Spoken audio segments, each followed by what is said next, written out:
Un autre thème aussi que tu développes dans Triptyque, c'est celui de la sexualité inversée, ce que tu appelles la sexualité inversée.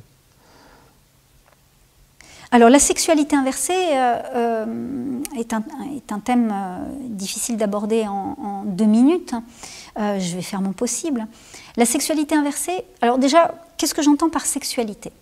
Peut-être certains vont être déçus, mais pour moi, la sexualité, c'est être pénétré par la vie. J'emploie volontairement le terme pénétrer, qui a une connotation sexuelle. Donc, être pénétré par la vie, c'est asexué, qu'on soit un homme, qu'on soit une femme. Être pénétré par la vie, c'est la sexualité à l'état pur. Que je sois pénétré par la vie, seule, dans la nature, dans une action, dans une expression artistique, dans une relation amoureuse, dans une relation sexuelle, voilà. Être pénétré par la vie.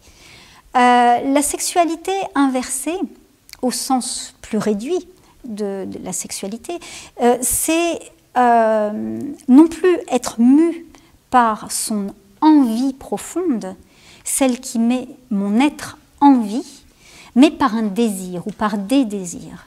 À partir du moment où je vais chercher la satisfaction de mes désirs, si je ne fais pas la différence entre mes désirs et mes envies, celles qui mettent mon être en vie, il va y avoir une grande confusion, sachant que la satisfaction des désirs mène à la frustration, ce que la satisfaction des envies ne mène pas à la frustration.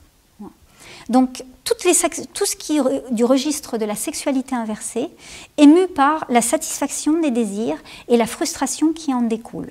Qu'il s'agisse du domaine sexuel au sens très réduit du terme, c'est-à-dire un rapport dans un couple, un rapport sexuel, mais c'est aussi une histoire de consommation, c'est aussi une histoire d'alimentation, c'est aussi une histoire de relation, voilà.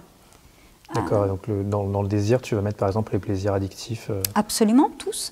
Voilà. Donc comment je mange, comment j'achète, voilà. Qu'est-ce que j'achète, l'énergie qui la sous-tend.